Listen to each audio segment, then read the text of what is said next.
Con la venia del director del Congreso y las autoridades presentes, para mí es un verdadero honor dirigirme a ustedes en esta ocasión tan especial y tan distinguida.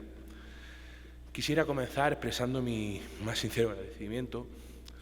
en primer lugar, y como no podía ser de otra manera, al doctor Ricardo Corrales Melgarejo, director de este Congreso y presidente del Poder Judicial en Junín, por su generosa invitación y por el impulso que está otorgando a un espacio de diálogo jurídico de tan alto nivel como en el que nos encontramos ahora mismo. Por extensión también agradezco a la Corte Superior de Justicia de Junín el que haya aceptado su propuesta de invitación. Agradezco igualmente a la Municipalidad de Junín, de Huancayo,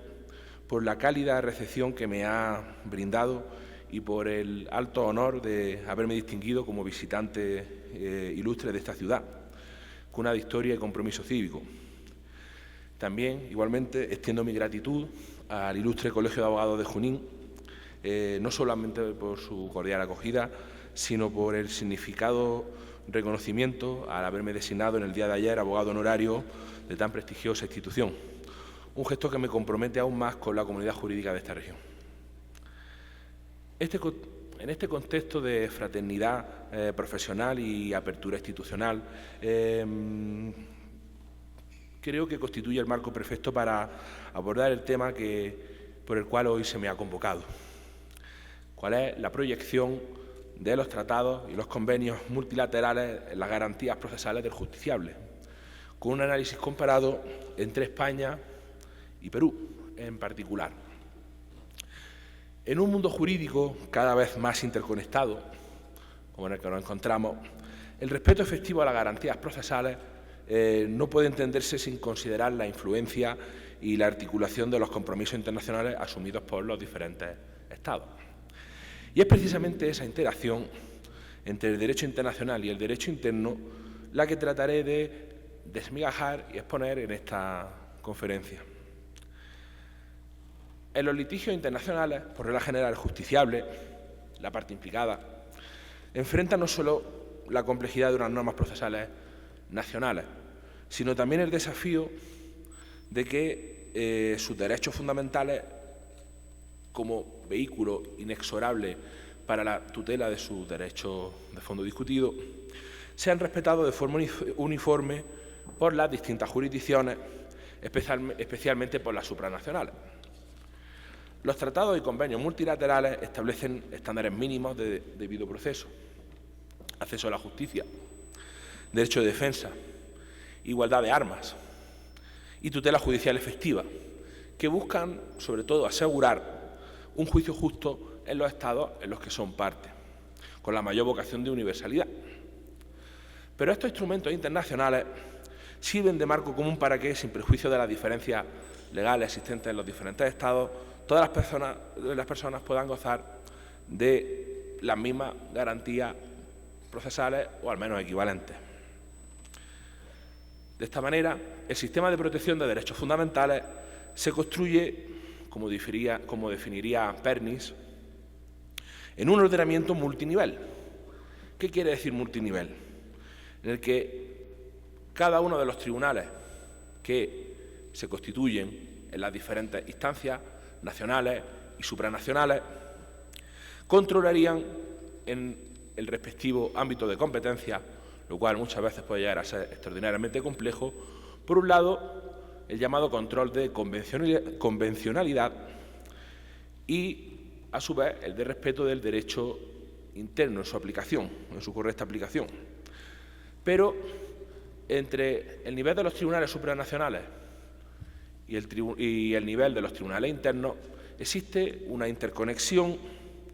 o un diálogo tanto judicial como prejudicial, es decir, tanto en los ámbitos en los que el propio tribunal interno resuelve aplicando el derecho, como aquellos casos en los que interviene en el desarrollo del procedimiento o del proceso otras instancias supranacionales, de tal manera que se busca, en definitiva, que la protección resulte real, no meramente ilusoria y uniforme. Un ejemplo de ello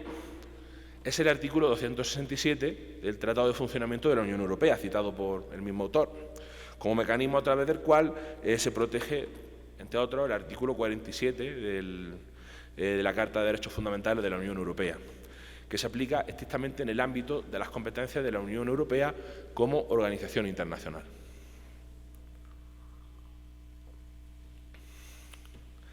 Para enmarcar el trabajo de Pernis, conviene recordar que el concepto de Estado de Derecho no es solo un eslogan unívoco, sino constituye un haz en sí mismo de problemas y tensiones, de legalidad, seguridad jurídica y la certeza que deriva de la misma, límite al poder y, sobre todo, garantía práctica de derechos. Solo desde esta complejidad se entiende el paso decisivo que examina Pernis, cómo, a través del derecho positivo y del diálogo judicial y prejudicial, se da la satisfacción de la idea de protección judicial efectiva, cerrando lagunas históricas que normalmente han surgido en el acceso a la jurisdicción con esta materia. Permítanme ahora referirme a las reflexiones de Jean-Paul Costa, expresidente del Tribunal Europeo de Derechos Humanos, quien nos ofrece una interpretación bastante lúcida sobre la proyección de los tratados de derechos fundamentales en el ámbito procesal interno e internacional. El autor Costa parte de los tribunales nacionales y, sobre todo, de los tribunales constitucionales, cuya irrupción a lo largo del siglo XX, a partir de la doctrina de Hans Kelsen, puso fin a la llamada soberanía de la ley,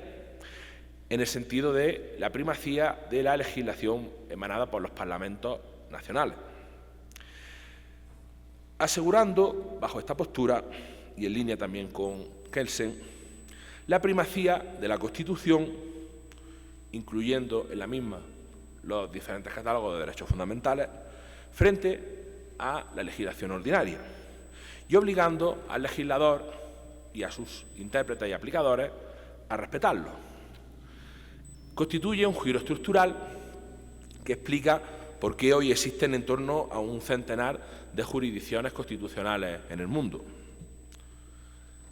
El hecho es que antes de 1948 no existía la idea de una tutela internacional de los derechos humanos. Es a partir de la Declaración Universal de los Derechos Humanos en la que se buscó, sobre todo, un alcance moral y político.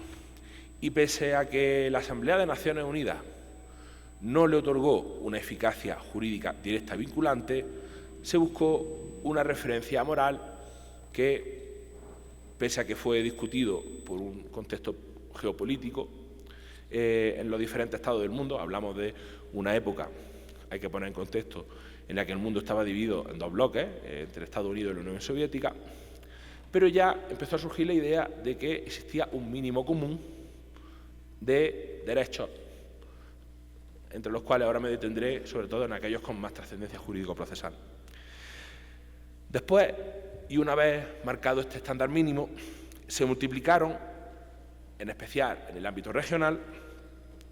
los diferentes tratados que sí buscaban esa eficacia jurídica vinculante, y para buscar esa eficacia jurídica vinculante precisamente se prevé la necesidad de que pueda invocarse o pueda accionarse a través de los cauces previstos en el mismo convenio, en los diferentes convenios. Aquí puede señalarse, por un lado, el Convenio Europeo de Derechos Humanos, el Pacto de San José, el Convenio Interamericano de Derechos Humanos, o la Carta Africana de Derechos de los Humanos y de los Pueblos. Y junto a ellos,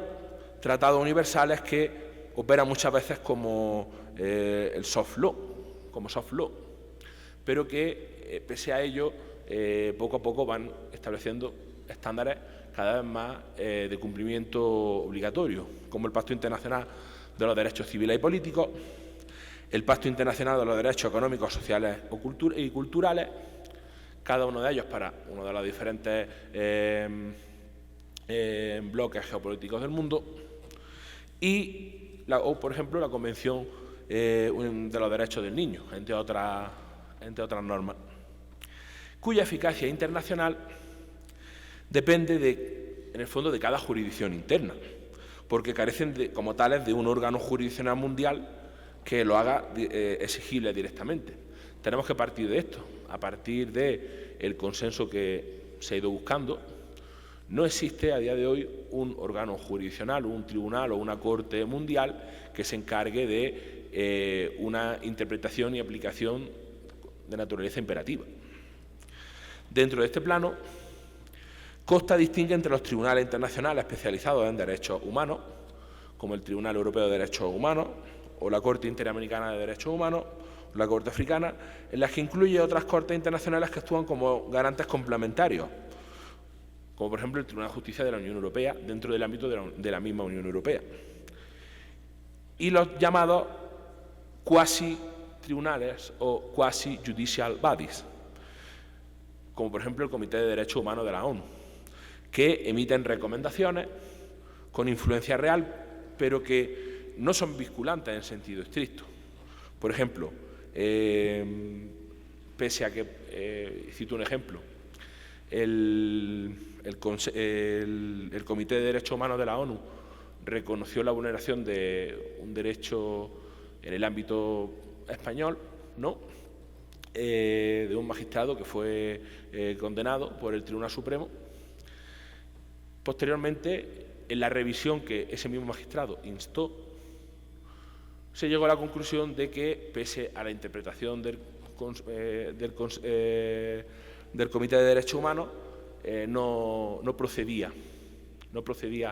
orientarlo dentro de los cauces internos.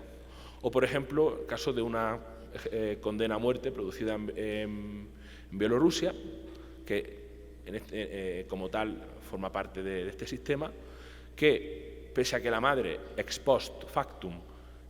logró que se constatase la vulneración de un derecho fundamental en el desarrollo del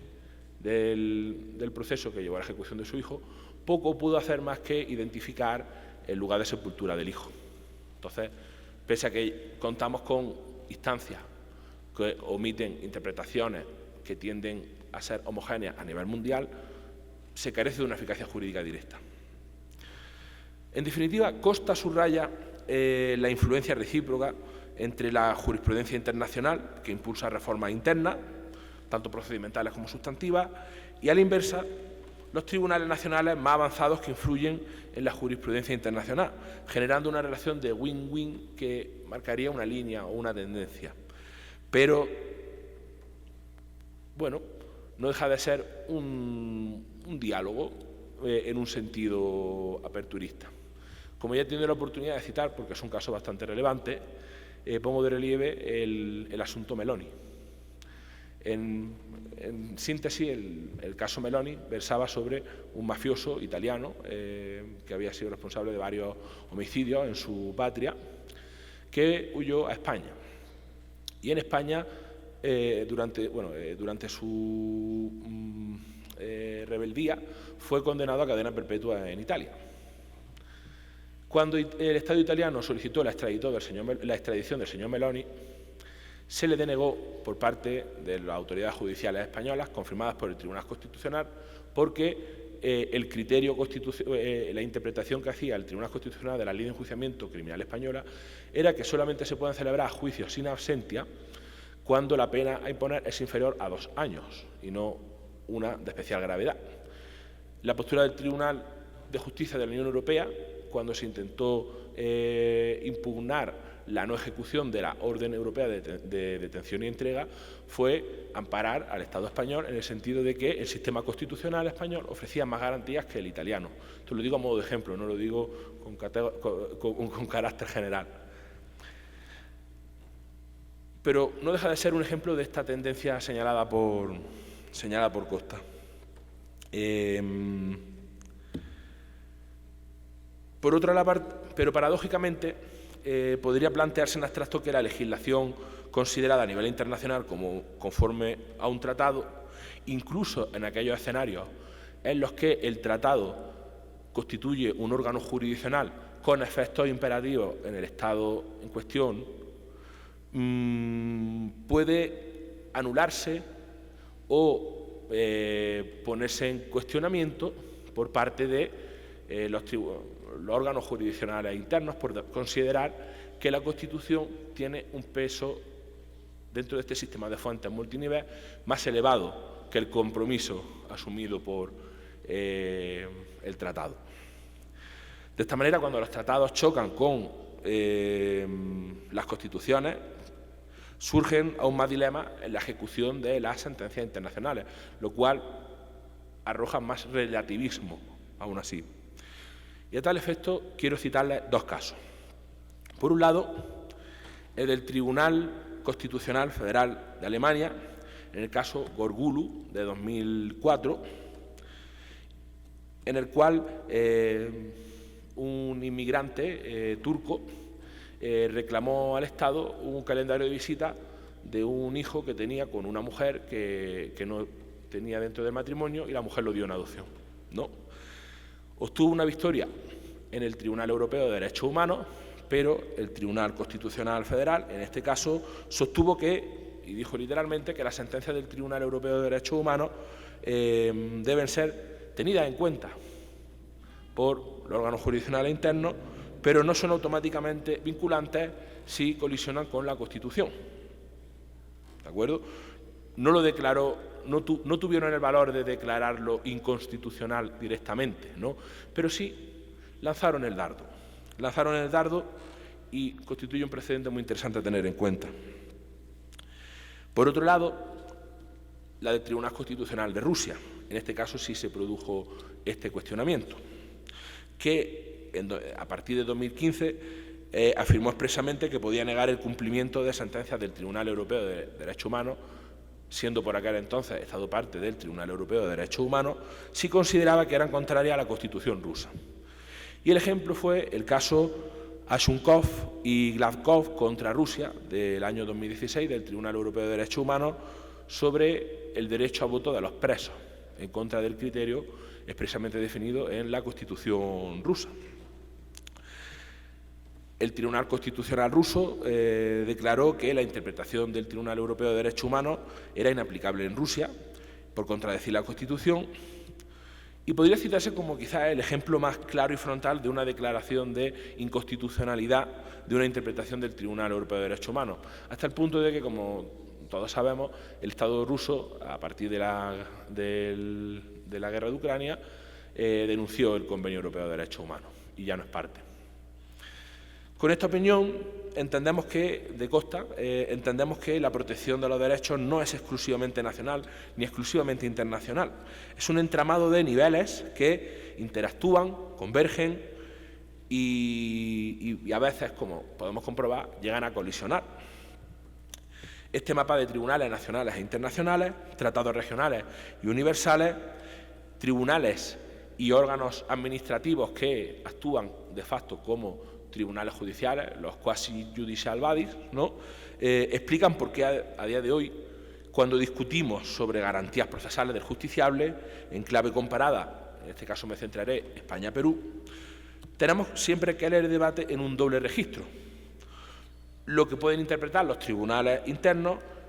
y lo que exige el sistema internacional que, como estamos viendo, puede llegar a ser ineficaz en algunos puntos. Este es el puente y el terreno en el que se mueve nuestro análisis de armonización de garantía. Pero esto no impide que pueda realizarse, como pretendo, una interpretación de estándares mínimos internacionales o consenso como una especie de suelo común de protección de los principios y garantías más esenciales. Como señala Pérez Luño, la deliberación sobre las fuentes jurídicas requiere un enfoque universal y una apertura ante los nuevos marcos teóricos requeridos por la nueva situación, que pasa por la necesidad de sustituir la visión del mundo jurídico como un mapa político, ¿no?, donde hay países y cada país es una jurisdicción absoluta, ¿no?, en la que los diferentes colores representarían los diferentes países, ¿no?, de forma rígida e infranqueable, por, como dice el autor, un mapa físico, en el que el espacio se encuentra interconectado y globalizado y en el que los fenómenos jurídicos, como si fuesen fenómenos atmosféricos del tipo ciclones, anticiclones o vientos, se producen y se expanden por todo el mapa, más allá de los límites de las fronteras nacionales. Lo que llama el autor el desbordamiento de las fuentes del derecho. El hecho es que tanto España como Perú comparten una tradición jurídica común hispanoamericana y han integrado en su ordenamiento interno varios instrumentos internacionales de protección judicial. Ambos países están vinculados, por ejemplo, al Pacto Internacional de los Derechos Civiles y Políticos de Naciones Unidas, que en su artículo 14 y 26 consagra el derecho a un juicio justo, imparcial y la igualdad ante la ley. Asimismo, comparten influencia de convenios de la Conferencia de La Haya en materia procesal civil, en materia de notificación, pruebas, acceso a la justicia y, en general, parten de una cultura jurídica que reconoce la primacía de los derechos fundamentales en el marco del proceso. Sin embargo, aunque la implementación y eficacia de estos estándares internacionales difieren en cada país, dadas sus afiliaciones regionales, como hemos podido comprobar, y desarrollos jurisprudenciales propios, ambos Estados han incorporado estos tratados de derechos humanos en su derecho interno. España a partir de la Constitución de 1978 y Perú siguiendo este modelo en la Constitución de 1993. Si bien ya desde la Constitución de 1979 ya contenía la ratificación del Pacto de San José, lo que refleja un enfoque normativo multinivel común o de una tendencia común, donde las normas internacionales de derechos humanos complementan la protección nacional. Como principales instrumentos multilaterales a considerar, debemos centrarnos en 4 categorías de textos. En primer lugar, el Convenio Europeo de Derechos Humanos. Como he comentado, España es parte del Convenio Europeo de Derechos Humanos y, en particular, su artículo 6 consagra el derecho a un proceso equitativo, público y en un plazo razonable, ante un tribunal independiente e imparcial. Este convenio, a día de hoy, constituye la piedra angular de las garantías procesales europeas. El artículo 6 ha llegado a ser visto como la expresión del derecho fundamental a la tutela judicial efectiva en el ámbito europeo. Comprende un amplio catálogo de derechos del justiciable, desde el acceso a la jurisdicción y la igualdad entre las partes, hasta la presunción de inocencia y los derechos de defensa, entre los que se incluyen la asistencia letrada, la presentación de pruebas, la contradicción en los interrogatorios, etc. España, además de ratificar el convenio en 1979, está vinculada por las interpretaciones que de él hace el Tribunal Europeo de Derechos Humanos por la cláusula contenida en el artículo 10.2 de la Constitución, que, como tuve la oportunidad de dialogar con mi querido amigo y compañero jurista, el doctor Ricardo Corrales Melgarejo, constituyó una influencia para el posterior texto de la Constitución de Perú. El segundo texto a tener en cuenta sería la Convención Interamericana de Derechos Humanos, Pacto de San José. Perú ha estado parte de este tratado regional, que establece estándares similares a los europeos en materia de garantías jurisdiccionales. El artículo 8 del convenio consagra el derecho a las garantías judiciales. Toda persona tiene derecho a ser oída con la debida garantía y dentro de un plazo razonable por un juez competente, independiente e imparcial para la determinación de cualquier acusación penal o de sus derechos en el orden civil, laboral, fiscal u otro, que expresamente lo detalla, a diferencia del Convenio Europeo de Derechos Humanos, que en algunos puntos puede ser un poco más difuso. Asimismo, el artículo 8.2 detalla las garantías mínimas para estos procesos penales, incluyendo expresamente la presunción de inocencia, el derecho a la defensa adecuada, a un intérprete, a interrogar testigos, a no autoincriminarse, etc. Por su parte, el artículo 25 del Convenio Interamericano consagra el derecho a la protección judicial efectiva, es decir, a un recurso sencillo y rápido ante jueces competentes que ampare a la persona en el caso de violación de derechos fundamentales. Aunque España no es parte del Pacto de San José, por un hecho estrictamente regional, ha suscrito como observador, como Estado, otros compromisos interamericanos y comparte con Perú la adhesión a principios universales equivalentes mediante otro instrumento.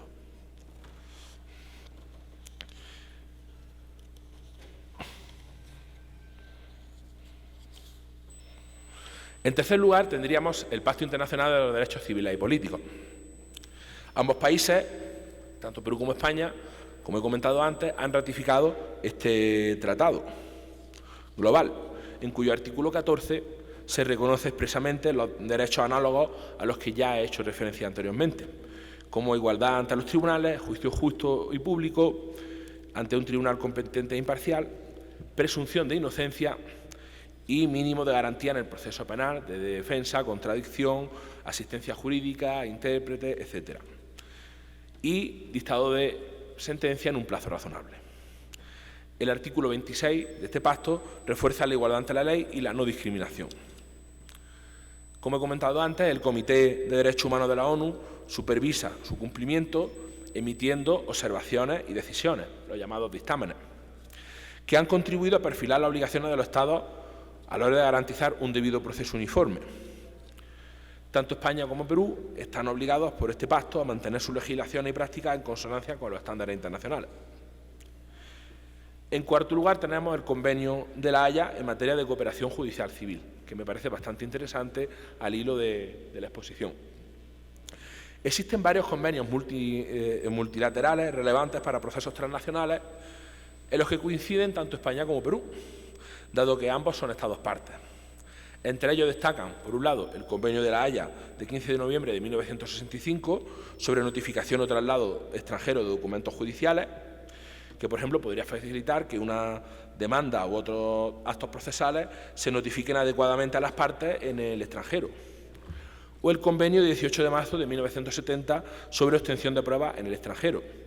que establece un mecanismo para practicar pruebas o diligencias probatorias entre países mediante comisiones rogatorias. Y el Convenio de 25 de octubre de 1980 para facilitar el acceso internacional a la justicia. Este último, en particular, garantiza la igualdad de trato procesal a los litigantes extranjeros, que es un aspecto que a mí quiero destacar especialmente. Busca que ningún ciudadano residente de un Estado sufra discriminación en otro Estado parte por el hecho de ser foráneo. Prevé, por ejemplo, la supresión de la cautio judicatum solvis, es decir, el establecimiento de una fianza o un depósito que tradicionalmente se venía exigiendo a los litigantes extranjeros, y la asistencia jurídica transfronteriza, en condiciones similares a los nacionales. De este modo, un peruano que resida en España o un español que resida en Perú pueden acceder a la justicia en igualdad de condiciones que los nacionales en base a este convenio. En resumen, estos convenios de La Haya, que tienen lugar dentro del marco de la Conferencia de La Haya, aunque España, dentro del ámbito de la Unión Europea, ha suscrito otros textos de aplicación cuando hablamos de litigios transfronterizos europeos, pero que no obstante no ha denunciado, a pesar de ello, no ha denunciado estos convenios, pero este marco armoniza aspectos fundamentales del proceso civil internacional, garantizando notificaciones eficaces, cooperación probatoria y acceso igualitario a la justicia, lo que refuerza la garantía del debido proceso en contextos transnacionales. Por esto, y tratando de hacer una síntesis de lo que del marco jurídico que acabo de exponer, conviene precisar qué entendemos por garantías básicas comunes del justiciable. Como tal, se trata de un conjunto de derechos que tiene este origen convenial y que asisten a toda persona dentro de un proceso judicial, asegurando que éste se desarrolle de manera justa, equitativa y respetuoso con la dignidad y seguridad jurídica de las partes. Entre otras garantías esenciales podemos encontrar, por un lado, el derecho al debido proceso legal, que digo a modo de síntesis, tratando de buscar una categoría lo más común con todos estos textos que he citado,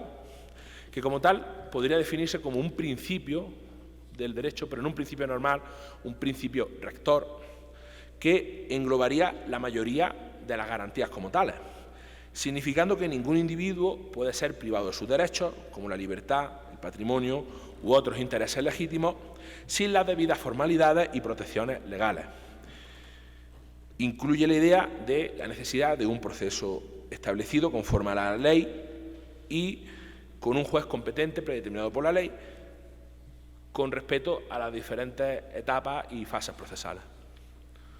Por otro lado, encontramos el derecho de acceso a la justicia, que voy a aludir muy someramente porque de por sí daría para una profundización sui generis, que como tal constituye un derecho inicial a poder acudir ante un tribunal independiente e imparcial para hacer valer los derechos, y que implica la inexistencia de obstáculos injustificados. Obstáculos injustificados que pueden tener origen económico, geográfico, idiomático, etcétera, para poder acceder a un tribunal y formular una adecuada defensa. Por ejemplo, como he hecho referencia antes, la expresa obligación de exigir, la expresa prohibición de exigir cauciones, la cautio judicatus solvi, formaría parte como una de las dimensiones de este derecho de acceso en condiciones de igualdad. Por otro lado, podríamos definir la tutela judicial efectiva. Esto es un concepto que es complejo porque cada ordenamiento jurídico le da su propio matiz, pero trataré de hacer una síntesis común. Está reconocido expresamente en la Constitución española, el artículo 24.1, y es equivalente al recurso efectivo del artículo 25 de la Corte Interamericana de Derechos del Hombre y el artículo 13 del Convenio Europeo de Derechos Humanos. Como tal, incluye el derecho a obtener una resolución fundada en derecho por parte de un juez o tribunal, dentro de un plazo razonable, que resuelva las principales pretensiones planteadas, sin incurrir en infracción de normas de procedimiento que como tales produzcan indefensión. Incluye el derecho a que esa resolución sea ejecutada o cumplida, lo que podría definirse como un principio de efectividad material de la justicia. Cada vez más se incluye la ejecución como parte de esa dimensión a la tutela judicial efectiva. Por otro lado, el derecho de defensa y la igualdad de armas, que aseguran que como tal cada parte en un litigio puede hacer valer su argumento y pruebas en condiciones de igualdad frente a la parte contraria. Comprende derechos específicos como ser asistido por abogado, de su propia elección, conocer la acusación o demanda en detalle, disponer de tiempo y medios para preparar su defensa, la posibilidad de ofrecer y controvertir la prueba e intervenir en las audiencias orales. La igualdad de armas supone que ninguna parte procesal puede ser colocada en desventaja procedimental. Por ejemplo, que la acusación y la defensa tengan las mismas oportunidades de aportar testigos o que en un pleito civil ambas partes puedan apelar en similares términos. Estas garantías están explícitamente en los tratados, en el artículo 8.2 de la Convención Interamericana de Derechos Humanos, como he hecho referencia, y en el artículo 24 de la Constitución española, así como el resto de fuentes que he hecho referencia. Por otro lado, tendríamos el derecho a un juez natural, independiente e imparcial, que en esencia implica que el tribunal que conoce de un asunto tiene que haber sido establecido o haberse constituido por ley antes de la producción del hecho enjuiciado, lo que se conoce como principio de juez natural. Es decir, que no se trate de un órgano excepcional o ad hoc o ex post factum, que actúe con independencia de otros poderes del Estado y que las partes, sin influencia indebida, no puedan interferir más allá de los mecanismos establecidos en el proceso en la determinación de su voluntad. Por otro lado, tendríamos el derecho de acceso a un proceso público y sin dilaciones indebidas. La publicidad, como tal, asegura transparencia. salvo excepciones puntuales de protección de menores, declaración de secreto, etcétera. Y el plazo razonable. En este aspecto, por ejemplo, en materia de plazo razonable, destaca el hecho de que España reiteradamente ha sido condenada por el Convenio Europeo de Derechos Humanos precisamente por la dilación excesiva en determinados procedimientos. Aquí cito, por ejemplo, el famoso caso Ruiz Mateos o el caso Comunidad de Propietarios Pando número 20, incoado ante el Tribunal Europeo de Derechos Humanos. Y aquí podrían incluirse otros derechos como la presunción de inocencia, de los cuales no me detendré debido a la necesidad de plantear el resto de puntos de esta ponencia. Bien. ¿Cómo penetran estos derechos en los diferentes ordenamientos jurídicos? Antes he hecho referencia a la Constitución Española de 1978, en el artículo 10.2, pero también es preciso hacer referencia a la disposición final de la Constitución de Perú, de contenido idéntico, que como tal provocarían que en cada uno de los diferentes estados se eleva al mismo rango de la Constitución los convenios internacionales asumidos por España. ¿Esto qué quiere decir? Que, salvo denuncia del Estado, y en tanto que no se denuncie, cada uno de los convenios que establecen este catálogo, esta pléyade de derechos fundamentales del proceso, que tienen un contenido, a mi juicio, muy similar o idéntico, tendría vinculación en cada uno de los Estados miembros. Es decir, el Estado puede elegir denunciar o no el convenio, los respectivos convenios, el Pacto de San José, el Convenio Europeo de Derechos Humanos, pero en tanto que no lo haga, tendría un rasgo de naturaleza constitucional. Bien, a este respecto, también quiero hacer de relieve, por ir concluyendo y por no ser excesivamente pesado con esta exposición, que tanto el Convenio Interamericano como el Pacto Internacional de los Derechos Civiles y Políticos contemplan cláusulas que obligan a los Estados a respetar el núcleo irreductible de esta garantía. Hay asuntos muy relevantes de la Corte Interamericana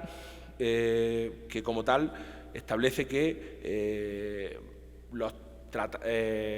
derechos asumidos por vía convencional constituyen un cuerpo mínimo de garantía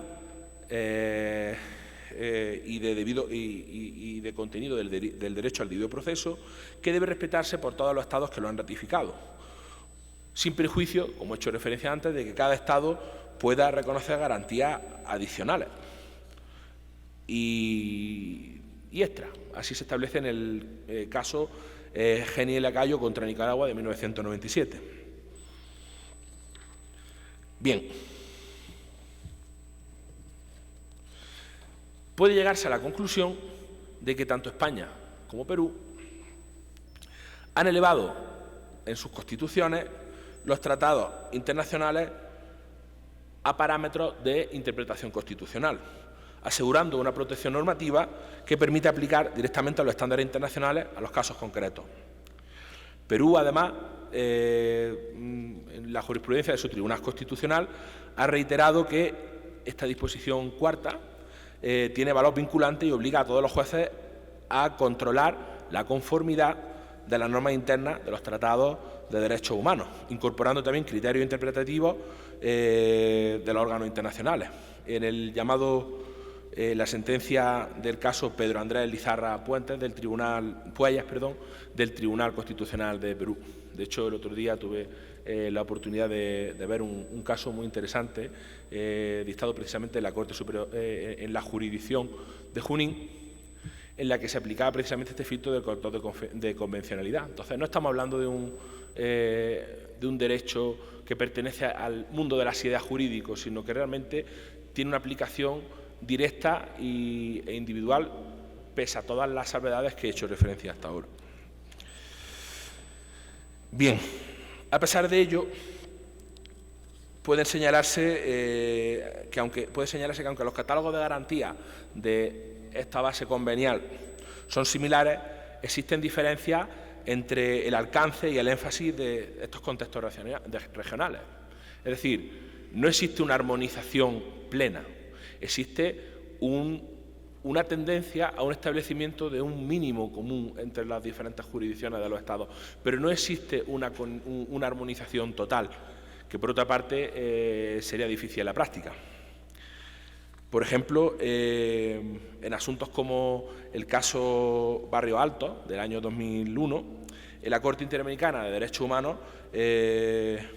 invalidó leyes de amnistía peruanas que impiden investigar violaciones de derechos fundamentales, enfatizando el derecho de las víctimas a un recurso efectivo y al debido proceso para obtener justicia, de una forma análoga a una doctrina del Tribunal Europeo de Derechos Humanos, que es el caso Margus contra Croacia de 2014. Ojo, este claroscuro no es endémico de Perú. A día de hoy pende en el Tribunal de Justicia de la Unión Europea una impugnación de una amnistía recientemente aprobada por el Parlamento, ratificada por el Parlamento español, precisamente por no satisfacer los derechos de las víctimas por un pacto político encubierto. Bien, dicho esto, y llegado a este punto, puede señalarse con carácter general que con los elementos expuestos podemos trazar una comparación entre España y Perú en cuanto a la influencia de los tratados multilaterales en materia de garantías procesales del justiciable, identificando similitudes, divergencias y posibles causas. Con carácter general puede señalarse un compromiso formal con los estándares internacionales. Esa es la primera conclusión que saco, tanto en las constituciones de España como en Perú, como en la práctica judicial. Por otro lado, puede señalarse una interpretación conforme de este bloque de convencionalidad. Tanto España como Perú han positivizado la doctrina de la interpretación conforme de los tratados de derechos humanos. Creo realmente que la doctrina de la interpretación conforme,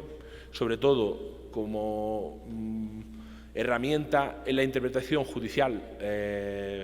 diaria, puede ser una herramienta muy poderosa para evitar posibles condenas o o un mecanismo para incluso variar la jurisprudencia en pos de adecuarla a este bloque de constitucionalidad, de convencionalidad que acabo de hacer referencia común. Y también podría señalarse una cada vez más conciencia creciente de los derechos de las víctimas, precisamente por estos pronunciamientos en materia de interpretación negativa de la normativa en materia de amnistía. En España, a través, por ejemplo, de la Ley 4/2015, recientemente adoptada, y Perú, a través de su Código Procesal Penal, que incluye la figura del acto civil y otros mecanismos efectivos para que la víctima sea oído. Todo ello siguiendo las recomendaciones internacionales de un instrumento que, por cierto, no es vinculante, como es la Declaración de las Naciones Unidas sobre los Derechos Fundamentales de las Víctimas, de Justicia para las Víctimas de Delitos y Abuso de Poder, de 1985.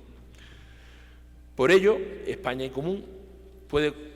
afirmarse que España y Común y Perú comparten un lenguaje común en materia de derechos procesales y garantías básicas,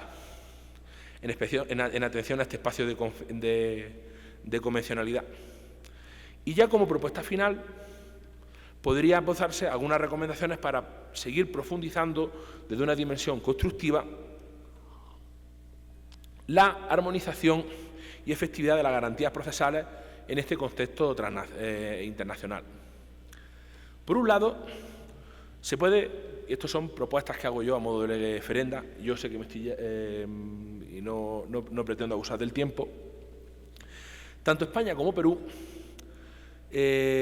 pueden incrementar o continuar la formación de jueces, fiscales y abogados en estándares internacionales de derechos humanos, y aunque a niveles de jurisdicciones superiores existen conocimientos, muchas veces puede ocurrir que tanto en España como en Perú, como en otros países, incluso de la Unión Europea o de Hispanoamérica, existan jueces de primera instancia, de primera línea, o que tengan un primer conocimiento del asunto, que no estén familiarizados con estos criterios. En este sentido, propongo, a modo de propuesta, impulsar un manual iberoamericano de buenas prácticas procesales que podría compilarse por la Cumbre Judicial Iberoamericana, que recoja y sintetice de una forma más profunda que como he pretendido hacer en esta exposición estos principios multilaterales comunes y ejemplos comparados para ofrecer una referencia rápida en la aplicación diaria. Como segunda propuesta, propongo uniformar criterios de orden público procesal. Sería útil que los poderes judiciales, tanto de España como de Perú y otros países, elaboren, mediante acuerdos o directivas, listados claros de qué situaciones se consideran violatorias del orden público procesal internacional, sobre todo a efectos de exequatur y cooperación judicial internacional. Esto daría cierta previsibilidad, por ejemplo, enumerar qué se considera contrario al orden público, el cual es un concepto jurídico muy indeterminado y puede variar enormemente en su interpretación de un país a otro. Y, por ende, se podría favorecer un mayor reconocimiento. Casos como, por ejemplo, la total falta de citación o juicio en rebeldía sin garantía o sentencias dictadas por órganos judiciales incompetentes o parciales podrían evitarse mediante este mecanismo. Gran parte de esto se está ya regulando, pero una guía interpretativa conjunta, quizá emanada por la Conferencia de Ministros de Justicia de Iberoamérica, ayudaría a que, independientemente del país, se apliquen unos estándares semejantes. Esto podría consolidar una confianza recíproca derivado de esta aplicación común. Como tercera propuesta, creo que sería útil aprovechar las instancias regionales para resolver conflictos interpretativos doctrinales. Si bien España no está bajo la jurisdicción de la Corte Interamericana de Derechos Humanos, ni Perú en la del Tribunal Europeo de Derechos Humanos, existen foros de diálogo doctrinales y reuniones de la Comisión Europea para la Democracia por el Derecho, también llamada la Comisión de Venecia, de la que orgullosamente tanto España como Perú, y no todos los estados de Iberoamérica forman parte de este convenio, son miembros de pleno derecho, o incluso foros de diálogo multilateral, como en el que tengo el honor de participar, y en el que aquí nos encontramos, donde representantes no solamente políticos, sino también académicos de todos los países puedan compartir preocupaciones, como trato de hacer, soluciones comunes y intercambiar ideas sobre temas actuales que pueden suponer ineludiblemente un desafío para las categorías tradicionales, como el surgimiento de nuevas tecnologías emergentes que sin duda alguna van a cambiar el tratamiento habitual de determinadas categorías de derechos procesales como las que acabo de exponer. Y digo a modo de ejemplo, la autenticidad y la fiabilidad de determinadas pruebas mediando la posibilidad de intervenir inteligencia artificial generativa, que según los expertos son casi indistinguibles, ni siquiera mediante un análisis pericial competente, o la determinación del fuero competente para suspender la ejecución de un contrato inteligente o smart contract, que es autoejecutable y realmente puede resultar imposible determinar en qué servidor o servidores se encuentra alojado, o el riesgo de violación de la cadena de custodia digital, sobre todo por las posibles pérdidas de seguridad en evidencia electrónica que van a dar lugar con los futuros ataques informáticos que, sin duda alguna, preveo a raíz del desarrollo de la computación cuántica, la cual va a multiplicar exponencialmente lo que la informática puede hacer a día de hoy. Yo creo que va a ser la segunda o la tercera revolución informática, y aquí no podemos olvidar que parece una tontería, pero cada vez estamos abandonando el papel, al menos en España, por la digitalización de datos. Es decir, somos vulnerables a un ciberataque masivo del cual las copias de seguridad pueden no estar perfectamente o pueden también ser atacadas. Con este escenario de incertidumbre, el hecho de cómo asegurar los mismos derechos como por ejemplo los derechos tradicionales, como la confidencialidad entre el abogado y cliente o la publicidad de las actuaciones, implica la necesidad de poner de forma común una experiencia comparada y una puesta de conclusiones comunes que puede ser muy valiosa para toda la garantía y la previsibilidad de las mismas que aquí hacemos. De esta forma, los tratados y convenios multilaterales han sido impulsores esenciales de derechos y garantías del justiciable en España y en Perú, logrando en gran medida uniformar un núcleo de protección procesal a ambos lados del Atlántico, en el que, si bien existen diferencias, no opacan este logro que pongo de relieve, pero invitan, no obstante, a seguir trabajando, desde reformas legales hasta cambios culturales, para que la justicia que reciba una persona, sin importar si litiga en Madrid, en Lima, en esta ciudad de Huancayo, responda efectivamente a los mismos altos estándares de imparcialidad, equidad, respeto, dignidad humana y seguridad jurídica. La meta última es una auténtica comunidad de valores procesales, donde las fronteras estatales no signifiquen una merma alguna de derechos de aquellas personas que busquen justicia. Los cimientos, creo a día de hoy, que están puestos por la vía convencional, pero nos corresponde a los actores jurídicos de cada uno de nuestros respectivos países construir sobre ellos un edificio sólido de garantía cotidiana. Concluyo estas reflexiones con una convicción profunda: que los tratados y convenios multilaterales, más allá de ser textos normativos, constituyen auténticos puentes de cultura jurídica, lenguajes procesales y comunidades humanas entre España e Iberoamérica, en este caso Perú. Desde sus propias tradiciones han demostrado que el diálogo entre lo nacional y lo internacional enriquece la tutela de los derechos al tiempo que proyecta un horizonte común de justicia. Que este Congreso sirva, entonces, para recordarnos que la dignidad del justiciable es siempre el punto de partida y de llegada de todo esfuerzo jurídico, y que la cooperación académica y judicial entre nuestras naciones no solo fortalece el desarrollo, sino también la fraternidad que nos une a la comunidad hispanoamericana.